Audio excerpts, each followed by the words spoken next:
লাঙ্গলে আগ্রহী কম, ৬৭ জন আগ্রহ দেখিয়েছেন। জিএম কাদেরের জাপা প্রার্থী খুঁজে পাচ্ছে না। জানাবো প্রথম আলো ডেইলি স্টারে হামলার পর পুলিশের ভূমিকা নিয়ে সমালোচনা। আইন না মানা মানুষের সংখ্যা বেশি, পুলিশ আইন প্রয়োগ করতে গেলে আরও সহিংসতার সৃষ্টি হয়। জানাবো সুদের টাকা আদায়ে ব্যবসায়ীর নামে আওয়ামী লীগ নেতার ১৯ মামলা। এবং সর্বশেষ জানাবো হবিগঞ্জে আধিপত্য বিস্তারকে কেন্দ্র করে দুপক্ষের সংঘর্ষে আহত ৫০। দর্শক শুনছিলেন সংবাদ শিরোনাম, এবার জানিয়ে দিব বিস্তারিত সংবাদ। তবে তার আগে অনুরোধ থাকবে ভিডিওটিতে একটি লাইক দিন এবং ভিডিও সম্পর্কে আপনাদের গুরুত্বপূর্ণ মতামত কমেন্ট করে জানিয়ে দিন। লাঙ্গলে আগ্রহী কম, ৬৭ জন আগ্রহ দেখিয়েছেন। জিএম কাদেরের জাপা প্রার্থী খুঁজে পাচ্ছে না। জিএম কাদেরের নেতৃত্বাধীন জাতীয় পার্টি নির্বাচনে অংশগ্রহণের সিদ্ধান্ত নিলেও প্রার্থী সংকটে ভুগছে। আওয়ামী লীগের কার্যক্রম নিষিদ্ধ থাকায় নৌকার ভোট পেয়ে লাঙ্গল অভাবনীয় কিছু করতে পারে এমন সম্ভাবনার কথা বলা হলেও জাপার মনোনয়ন নিয়ে আগ্রহ নেই। গত বুধবার থেকে শুরুর পর ৫ দিনে দলীয় মনোনয়ন ফর্ম তুলেছেন ৬৭ জন। এ কারণে ৩ দিন সময় বাড়ানো হয়েছে। আওয়ামী লীগের সঙ্গে সমঝোতা করে গত ৪টি নির্বাচনে অংশ নিয়ে ফ্যাসিবাদের দোসর তকমা পায় হুসেইন মোহাম্মদ এরশাদের প্রতিষ্ঠিত জাতীয় পার্টি। ২০১৪ সালের ৫ই জানুয়ারি বিএনপি বিহীন একতরফা নির্বাচনে অংশ নিয়ে জাপা ৩৪ আসন পেয়ে প্রধান নির্বাচনী দল হয়েছেন। যোগ দেয় সরকারেও। ২০১৮ এবং গত বছরের নির্বাচনেও তারা বিরোধী দল হয়। আওয়ামী লীগের সুরে কথা বলে গৃহপালিত বিরোধী দল তকমা পাওয়া জাপা জুলাই গণঅভ্যুত্থানের পর চাপে পড়েছে। অভ্যুত্থানে ছাত্র নেতৃত্বের আপত্তিতে তাদের কোথাও ডাকা হচ্ছে না।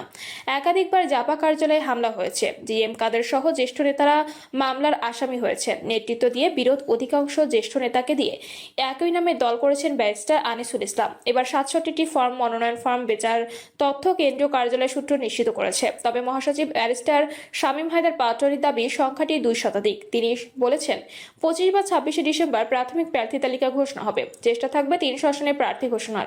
জিএম কাদেরের সঙ্গে থেকে যাওয়া জ্যেষ্ঠ নেতারাও নির্বাচনে আগ্রহী নন। একজন প্রেসিডিয়াম সদস্য বলেছেন, গতবার ৩.৫ কোটি টাকা খরচ করে ভোট আসেনি। এবার পরিস্থিতি আরও খারাপ। নৌকার ভোট লাঙ্গলে আসবে এর সম্ভাবনা নেই। আরেক জাপা টিকে থাকতে নির্বাচনে জাপার অন্য অংশের নেতৃত্বে থাকা আনিসুল ইসলাম মাহমুদ এবং এবিএম রুহুল আমিন হাওলাদারও শেখ হাসিনা সরকারের মন্ত্রী ছিলেন। আওয়ামী লীগ আমলে এমপি ছিলেন। তাদের জোটের শরিক দলের অধিকাংশ আওয়ামী লীগ মিত্র। জোটটির একাধিক নেতা বলেছেন, এবারে নির্বাচনে অংশ নেওয়ার প্রধান লক্ষ্য রাজনীতিতে টিকে থাকা। জোটের শরিকদের মধ্যে আসন কিভাবে বন্টন হবে তা এখনও নিশ্চিত নয়। রুহুল আমিন হাওলাদার বলেছেন, ৩০০ আসনে প্রার্থী দেওয়ার চেষ্টা করা হবে। সুন্নি জোটে ৩টি দলের সঙ্গে জোট করতে আলোচনা চলছে। আজ তারা সিদ্ধান্ত জানাবে। সুন্নিপন্থী দলগুলোর জোট ৩০০ আসনে প্রার্থী দেওয়ার ঘোষণা দিয়েছেন। প্রথম আলো ডেইলি স্টারে হামলার পর পুলিশের ভূমিকা নিয়ে সমালোচনা। আইন না মানা মানুষের সংখ্যা বেশি, পুলিশ আইন প্রয়োগ করতে গেলে আরও সহিংসতার সৃষ্টি হয়। প্রথম আলো ডেইলি স্টার, ছায়ানট ও উদীচী শিল্পী গোষ্ঠীর কার্যালয়ে হামলা, অগ্নিসংযোগ, ময়মনসিংহের দীপু হত্যা সহ সম্প্রতি কিছু ঘটনা ঠেকাতে ব্যর্থতায় পুলিশের সমালোচনা চলছে। কোনো কোনো ঘটনায় পুলিশের নির্লিপ্ততার অভিযোগ উঠেছে। এই পরিস্থিতিতে ঢাকা মহানগর পুলিশ ও চট্টগ্রাম মহানগর পুলিশের কমিশনারদের পরিবর্তন সহ পুলিশের শীর্ষস্থানীয় কিছু পদে রদবদল হচ্ছে বলে শোনা যাচ্ছে। নির্বাচনের আগে শিগগির এই রদবদল হতে পারে বলে সরকারের বিভিন্ন সূত্রে জানা গেছে। অবশ্য পুলিশ বলছে, দেশের বেশিরভাগ মানুষ আইন মানছে না। দেশের সংকটকালে মানুষ সহযোগিতা না করায় পুলিশ কাজ করতে পারছে না। আইন না মানা মানুষের সংখ্যা বেশি, পুলিশ এখানে আইন প্রয়োগ করতে গেলে আরও সহিংসতার সৃষ্টি হয়। দৃষ্টি আকর্ষণ করা হলে গতকাল পুলিশের মহাপরিদর্শক বাহারুল আলম আজকের পত্রিকাকে বলেন, আইন মানার সংস্কৃতি তৈরি না হলে শুধু বল প্রয়োগ করে আইন শৃঙ্খলা পরিস্থিতি স্বাভাবিক করা যাবে না। পুলিশের দিকে যারা তেড়ে আসছে তারা কাদের প্রোটেকশন পায় সেটাও দেখতে হবে। সূত্র জানায়, ইনকিলাব মঞ্চের মুখপাত্র শরীফ ওসমান বিন হাদি সিঙ্গাপুরে চিকিৎসাধীন অবস্থায় 18 ডিসেম্বর রাত 9:45টার দিকে মারা যাওয়ার পর ক্ষোভ বিক্ষোভ শুরু হয়। এর মধ্যে রাত 12টার দিকে রাজধানীর কারওয়ান বাজারে প্রথম আলো এবং কিছু দূরে কাজী নজরুল ইসলাম অ্যাভিনিউয়ে ডেইলি স্টার কার্যালয়ে হামলা ও অগ্নিসংযোগ করে হামলাকারীরা। সামাজিক যোগাযোগ মাধ্যমে ঘোষণা দিয়ে এবং কারওয়ান বাজারে বিক্ষোভের পর এই হামলা করা হলেও পুলিশ তা ঠেকাতে পারেনি। এই দুটি কার্যালয়ে দীর্ঘক্ষণ হামলা, লুট, অগ্নিসংযোগ চললেও এসব ঠেকাতে পুলিশ ব্যর্থ হয়েছে। পুলিশ মব বা দাঙ্গা প্রতিরোধে যে ধরনের ব্যবস্থা নেয় সেদিন তেমন কিছু অনুসরণ করেনি। কারওয়ান বাজারে মিছিল নিয়ে দুটি ভবনে হামলা চালালেও পুলিশ মিছিল ঠেকাতে কোনো ব্যারিকেড দেয়নি, লাঠিপেটা করেনি, কোনো কাঁদানে গ্যাসের শেল বা সাউন্ড গ্রেনেড ছোড়েনি।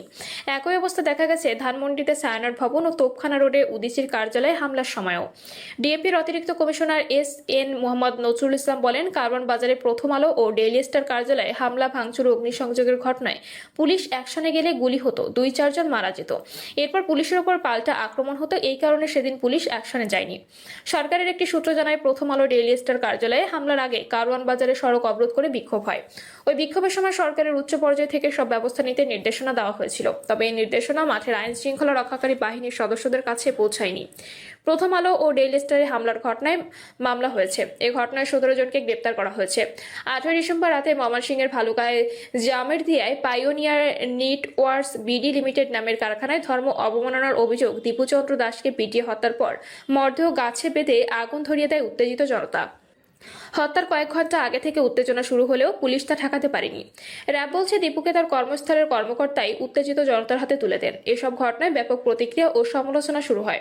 সূত্র জানায়, এসব ঘটনার পর 19-20 ডিসেম্বর অন্তর্বর্তী সরকারের প্রধান উপদেষ্টা অধ্যাপক ডক্টর মোহাম্মদ ইউনূসের নেতৃত্বে সরকারের উচ্চ পর্যায়ে একাধিক বৈঠক হয়। এসব বৈঠকে পুলিশের কার্যক্রম ও ব্যর্থতা নিয়ে তীব্র সমালোচনা হয়। বৈঠকে ডিএমপি ও সিএমপির কমিশনারকে নির্বাচনের আগে পরিবর্তনের প্রস্তাব ওঠে। পুলিশের শীর্ষ কমান্ডিং পদে আরও অভিজ্ঞ বাহিনীর কাছে গ্রহণযোগ্য ব্যক্তিদের পদায়ন নিয়েও আলোচনা হয়। পুলিশকে সক্রিয় করতে হবে, তারাই আইন শৃঙ্খলা রক্ষায় মূল বাহিনী। যদি এরকম পরিস্থিতি থাকে তাহলে নির্বাচন শঙ্কায় পড়বে। অবশ্য নির্বাচনের আগে আইন শৃঙ্খলা পরিস্থিতি আরও উন্নতি হবে বলে আশা প্রকাশ করেছেন প্রধান নির্বাচন কমিশনার এএমএম নাসির উদ্দিন। তিনি গতকাল বলেন, নির্বাচনের বিষয়ে ইসি, রাজনৈতিক দল ও ভোটাররা এক কেন্দ্রবিন্দুতে। সুদের টাকা আদায়ে ব্যবসায়ীর নামে আওয়ামী লীগ নেতার 19 মামলা। সুদের ফাঁদে পড়ে একের পর এক মামলার বোঝা কাঁধে নিতে হচ্ছে চাঁপাইনবাবগঞ্জের বাসিন্দা ও এক ব্যবসায়ী পরিবারকে। আইনজীবী ও কেন্দ্রীয় আওয়ামী লীগ নেতা পরিচয়ে টাকা লেনদেনের পর সুদের শর্ত বদলে 19টি মামলা দিয়ে পুরো পরিবারকে হয়রানির অভিযোগ উঠেছে মোহাম্মদ আলীর বিরুদ্ধে। মামলা ও রাজনৈতিক হুমকি থেকে রক্ষা পেতে দুপুর 2টায় চাঁপাইনবাবগঞ্জ শহরের বাতেনখার মোড়ে অনলাইন জার্নালিস্ট অ্যাসোসিয়েশনের কার্যালয়ে সংবাদ সম্মেলন করেছেন ভুক্তভোগীরা।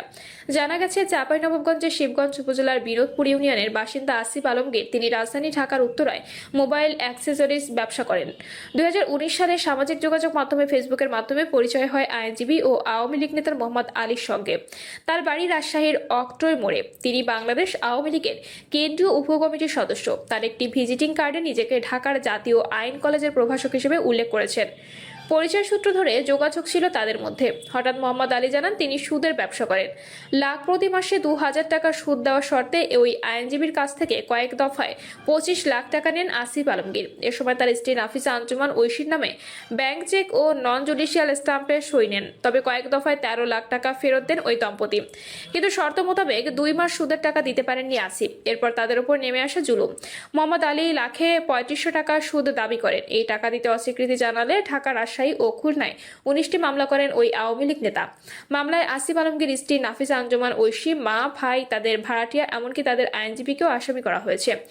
আইনজীবী ও আওয়ামী লীগ নেতা পরিচয়ে ব্যবসায়ী মোহাম্মদ আলী বাদী হয়ে এসব মামলা করেছেন। এখন রাজনৈতিক মামলা দেওয়ার হুমকি দিচ্ছেন ওই কেন্দ্রীয় আওয়ামী লীগ নেতা। 1 লাখ টাকায় প্রতি মাসে 2000 টাকা সুদ নিতেন আসিফ। কিন্তু মোহাম্মদ আলীকে 2 মাস এসব টাকায় সুদ দিতে না পারায় আমার বিরুদ্ধে শুরু হয় অত্যাচার। তখন বাধ্য হয়ে 2024 সালে কয়েক দফায় 13,55,200 টাকা তাকে পরিশোধ করা হয়।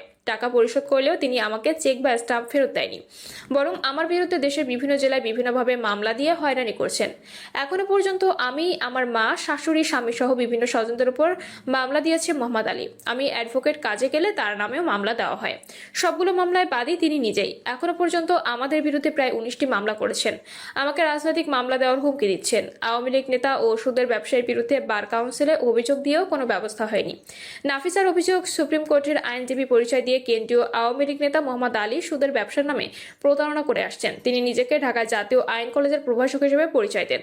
তবে কলেজে খোঁজ নিতে তার পরিচয় নিশ্চিত হওয়া যায়নি। মামলাবাজ আওয়ামী লীগ নেতা মোহাম্মদ আলীর প্রতারণা থেকে বাঁচাতে আইন শৃঙ্খলা বাহিনী সহ আইন বিভাগের সহযোগিতা কামনা করছি। প্রিয় দর্শক, এই ছিল এখনকার সর্বশেষ সংবাদ। আপডেট সব সংবাদ পেতে চ্যানেলটি সাবস্ক্রাইব করে বেল আইকনটি ক্লিক করে রাখুন।